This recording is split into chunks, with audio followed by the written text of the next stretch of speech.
आज सुबह की पूजा पाठ में और घर के काम में कुछ समय ज़्यादा लग गया। साथ ही मेहमान भी आने वाले हैं, तो सोचा घर के सामान से ही मेहमानों के लिए कुछ ऐसी रेसिपी बना के तैयार करते हैं जो झटपट और आसानी से बन के तैयार हो जाए और खाने में इतनी स्वादिष्ट लगे कि घर वालों को और मेहमानों को भी पसंद आ जाए। तो इसके लिए यहाँ पर मैंने एक परात ली है और सबसे पहले 1 कप जितना मैदा डाल देते हैं। आप चाहे तो इसकी जगह पे गेहूं का आटा भी डाल सकते हैं। मैं मेरे घर में मैदा डाल के बनाती हूँ, इसीलिए मैं मैदे का इस्तेमाल कर रही हूँ। इसी के साथ यहाँ पर मैंने 1 कप जितना सूजी लिया है। सूजी सबके घर में आराम से मिल जाती है। मैदा या आटा भी सभी के घर में मिल जाता है, इसीलिए मैंने घर के सामान का ही इस्तेमाल किया है। और नाप भी आप देख पा रहे हैं कितने सिंपल है। जिस नाप से मैदा लिया है उसी नाप से आपको सूजी लेनी है और कोई भी बाउल आप सेट कर लें, उसी बाउल के नाप से आपको सूजी और मैदा लेना है। अभी इसमें 1/4 कप जितना घी डाल देते हैं। यहाँ पर मैंने देसी घी लिया है। आप अपने घर में वनस्पति घी खाते हैं या जो भी खाते हैं उसमें बना सकते हैं। और घी को हमें अच्छे से मिक्स कर लेना है। घी डालने से इसमें खस्तापन बहुत अच्छा आएगा। घी को मिक्स करने के बाद में इस तरह से हाथ में लेंगे तो ये लड्डू की तरह बन जाएगा। इसका मतलब मोयन इसमें परफेक्ट है। इसी तरह का मोयन होना चाहिए। अब यहाँ पर मैंने 1 कप जितना पानी लिया है, इसमें थोड़ा थोड़ा करके डालेंगे। वैसे आज का वीडियो आप कहाँ से देख रहे हैं मुझे कमेंट बॉक्स में लिख करके ज़रूर बताएं। इसी के साथ आपको वीडियो पसंद आता है तो आप लाइक ज़रूर किया करें। मेहमानों को हमेशा कुछ स्पेशल सर्व करने का मन करता है, इसीलिए ऐसी रेसिपी बनाएं जो फटाफट बन जाए। आटा आप देख पा रहे हैं मैंने सॉफ्ट गूंद के तैयार किया है। इसका रीज़न ये है कि सूजी पानी को अच्छा एब्जॉर्ब करती है, इसीलिए आटा थोड़ा सॉफ्ट ही गूंद के तैयार करें। इस तरह से सॉफ्ट होना चाहिए आटा। इतना आटा गूंदने में लगभग मेरे 3/4 कप जितना पानी लगा है। अब इस आटे को ढक करके 10 मिनट के लिए रख देंगे। 10 मिनट में सूजी अच्छे से फूल जाएगी। अब ये आटे को रखे हुए लगभग 10 मिनट हो गए हैं। इसे खोल के देख लेते हैं। 10 मिनट में सूजी पानी को अच्छे से एब्जॉर्ब कर लेती है। हमने रखा था उस समय आटा ढीला था, अभी थोड़ा टाइट हो गया है। इस तरह से टाइट हो जाता है। एक बार आटे को इस तरह से वापस गूंद लेना है, जिससे अच्छा स्मूथ आटा हो जाएगा। अभी इसमें से छोटी छोटी लोई तोड़ लेंगे। इसकी मैंने 8 लोई तोड़ ली है। लोई को एक बार इस तरह से गोल कर लें। अभी यहाँ पर मैंने एक बोर्ड लिया है और बोर्ड के ऊपर इसको रोल जैसे कर लेते हैं। ये आराम से हो जाएगा। बहुत ज़्यादा पतला भी नहीं करना है, बहुत ज़्यादा मोटा भी नहीं रखना है। इस तरह से बना के तैयार करना है। आज की रेसिपी के लिए हमारी कोशिश यही रहेगी, चाहे आप बिगनर्स भी है तो अपने घर में आराम से बनाकर तैयार कर सकते हैं और पहली बार में ही आपके घर में परफेक्ट ही बनेगा। इस तरह से एक ही नाप का सभी बना करके तैयार कर लें, क्योंकि लोई हमने एक ही जैसे तोड़ के तैयार की है। इस तरह से हमने आटा रोल बनाकर तैयार कर लिए हैं। साइड में हमने घी भी गर्म कर लिया है। आप चाहे तो इसकी जगह पे वनस्पति ले सकते हैं या तेल भी ले सकते हैं, पर ज़्यादा स्ट्रॉन्ग फ्लेवर वाला तेल नहीं लें। आँच को इस समय हमें धीरे रखना है और एक एक करके रोल को इसमें डाल देंगे। तो आप देख पा रहे हैं आँच कितनी धीरे है, इसमें कोई बबल्स नहीं आ रहे हैं। धीरे आँच में करेंगे तो इसका कलर चेंज नहीं होगा और अंदर तक अच्छे पक जाएंगे। तेज आँच में बाहर से इसका कलर भी चेंज हो जाएगा और अंदर से कच्चे रह जाएंगे, इसीलिए वो हमें नहीं करना है। इस तरह सभी को मैंने इसमें डाल दिया है। पैन में जितने आते हैं उतना डाल दें और हल्का हल्का इसे चलाते रहेंगे, जिससे क्या एक जैसे सिक्के तैयार हो। खाली हमें पैन को ही चलाना है, जिससे एक जगह ये पड़े नहीं रहे। और थोड़ा थोड़ा घी आप इसके ऊपर डालते रहें, जिससे ऊपर से भी अच्छे से फॉर्म हो जाए।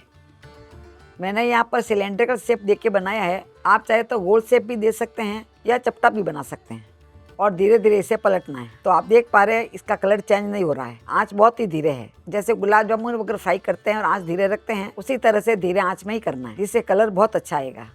इसको धीरे आंच में पकाते हुए लगभग मेरे को 10 से 12 मिनट हो गए हैं। 10 से 12 मिनट पे आप देख पा रहे हैं इसका हल्का हल्का कलर चेंज हुआ है।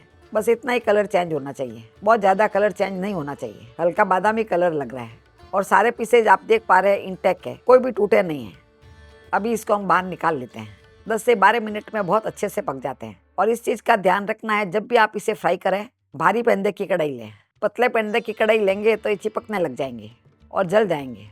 हमारा मेन एम यही है कि इसका कलर चेंज नहीं होना चाहिए। इसका कलर देखिए बहुत ही सुंदर आया है। अभी इसे हल्का ठंडा कर लेंगे और ठंडा करने के बाद में मैं आपको दिखाती हूँ। देखिए कितना खस्ता बन के तैयार हुआ है और आराम से टूट रहा है।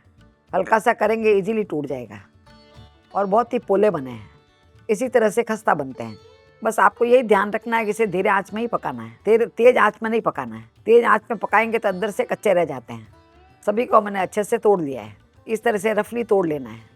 अभी यहाँ पर मैंने मिक्सी का जार लिया है और मिक्सी के जार में आधा डाल देते हैं। एक साथ में ज़्यादा नहीं डालें, आधा आधा करके इसे पीस लेंगे। आप देख पा रहे हैं ये बहुत ही अच्छे से पिस गया है। इसका दाना बहुत ही अच्छा बना है। इसी तरह से दाना बनना चाहिए। अभी इसे दूसरे बाउल के अंदर ट्रांसफर कर लेते हैं। तो आप देख पा रहे हैं सभी अच्छे से पिस गए हैं, कहीं भी कोई बड़ा पीस नहीं रहा है। इसी तरह से दूसरा बैच भी पीस करके तैयार कर लेंगे।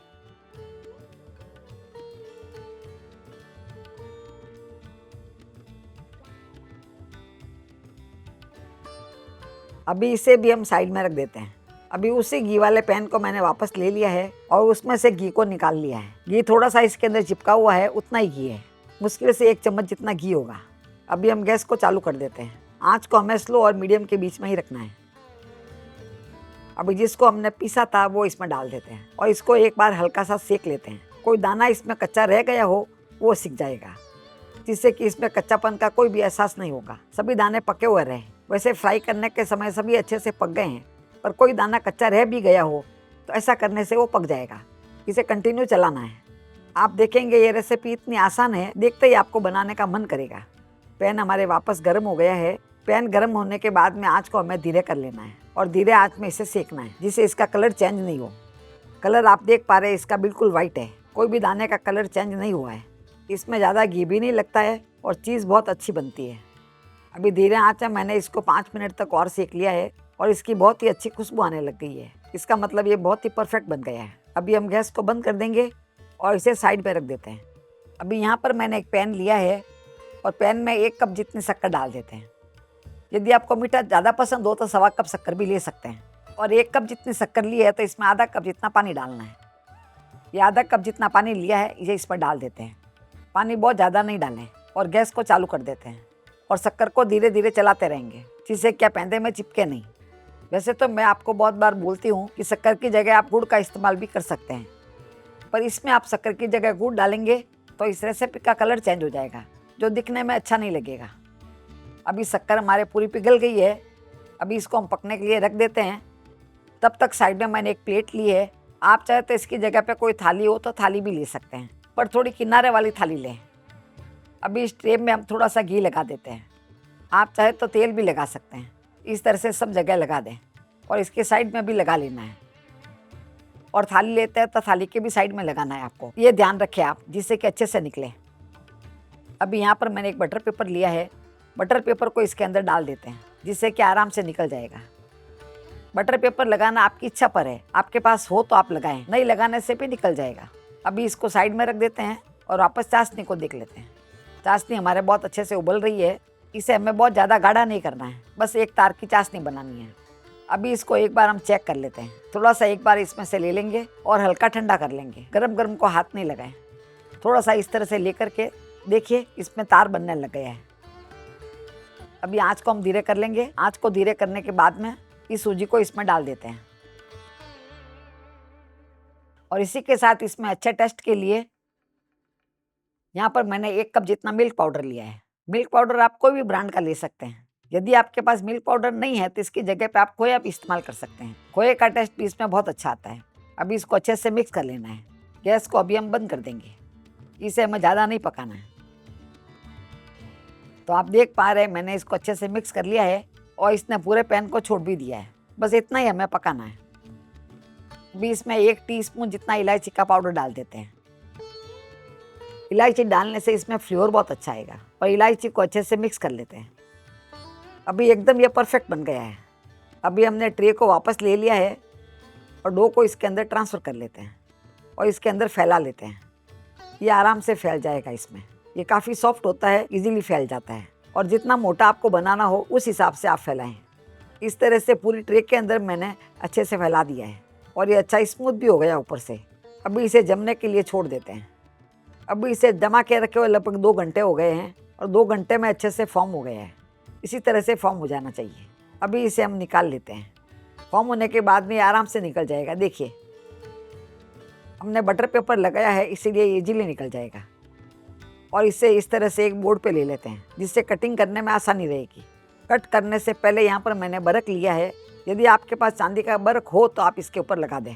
जैसे मार्केट की मिठाई होती है उसी तरह से बनके तैयार होगी। इसका लुक एकदम मार्केट की मिठाई के जैसे ही आएगा, पर बर्क लगाना आपकी इच्छा पर है। इससे क्या इसका लुक अच्छा दिखता है। यदि आपके पास बर्क नहीं है और इसके ऊपर यदि ड्राई फ्रूट्स लगाना चाहते हैं तो जिस समय हमने जमाया था तो उसी समय आप इसके ऊपर ड्राई फ्रूट्स लगा दें और अच्छे से दबा दें, जिससे ड्राई फ्रूट्स इसी के साथ में अच्छे से जम जाएंगे। वो भी दिखने में बहुत अच्छी लगती है। इसके ऊपर जो कागज़ होता है उसी से हमें इस तरह से कर लेना है, जिससे हाथ के चिपके नहीं। इस तरह से मैंने पूरे के ऊपर बर्क लगा दिया है, जिससे इसका लुक एकदम चेंज हो गया है। अभी इसे हम काट लेते हैं। तो साइज आप अपने हिसाब से काट सकते हैं। तो आप देख पा रहे हैं कितना इजीली चाकू चल रहा है, मतलब ये परफेक्ट जम के तैयार हुआ है। रेशियो का आप ध्यान रखेंगे तो आपके घर में ऐसे ही बन के तैयार होगी। मीठा खाने का मन सभी का करता है। अभी बच्चों की छुट्टियां भी आ गई है, इसीलिए आप अपने घर में ये बना करके रख सकते हैं। कभी भी बच्चों को मीठा खाने का मन करे या घर में मेहमान भी आने वाले हो, आराम से उन्हें सर्व कर सकते हैं। और मेहमानों को तो लगेगा ही नहीं कि आपने इसे घर में बना करके तैयार किया है। जैसे मार्केट की बर्फी होती है वैसे ही लगेगा, और स्वाद भी इसका बहुत अच्छा आएगा। चाकू भी देखिए एकदम क्लीन है, इसके ऊपर लगता नहीं है। अभी दिखने में ये मार्केट जैसी सुंदर दिखे, इसके लिए मैंने केसर भिगा के रखी है। अभी थोड़ी सी केसर इसके ऊपर इस तरह से डाल देंगे, जिससे इसका लुक अच्छा आएगा। पर यह करना ऑप्शनल है, आपके पास केसर है तो आप ऐसा करें। इसी के साथ यहाँ पर मैंने थोड़े पिस्ते लिए हैं, एक एक पिस्ता इसके ऊपर लगा देते हैं, जिससे इसका लुक बहुत अच्छा लगेगा। इस तरह से हमारे बिल्कुल हलवाई स्टाइल में मिठाई बनके तैयार हो गई है। तो आप देख पा रहे हैं ये कितनी क्लीन कटी है, साथ ही इसके एजेस कितने शार्प आए हैं। एक मैं आपको तोड़ के दिखाती हूँ, कितनी सॉफ्टली टूट रही है। साथ ही इसका टेक्सचर काफ़ी दानेदार आया है। हमारे रेशियो का ध्यान रखेंगे तो आपके घर में भी बिल्कुल ऐसी ही बनके तैयार होगी। दाम में देखें तो लगभग 100 रुपये में हमारे घर में देसी घी की लगभग 920 ग्राम मिठाई बनके तैयार हो गई है। यही आप मार्केट से खरीदेंगे, मार्केट में ये 800 से 1000 रुपये किलो मिलेगी। तो इस बार आप भी अपने घर में मिठाई बना करके ज़रूर ट्राई करें। फिर मिलेंगे ऐसे ही दूसरे वीडियो में। तब तक के लिए बाय एंड टेक केयर।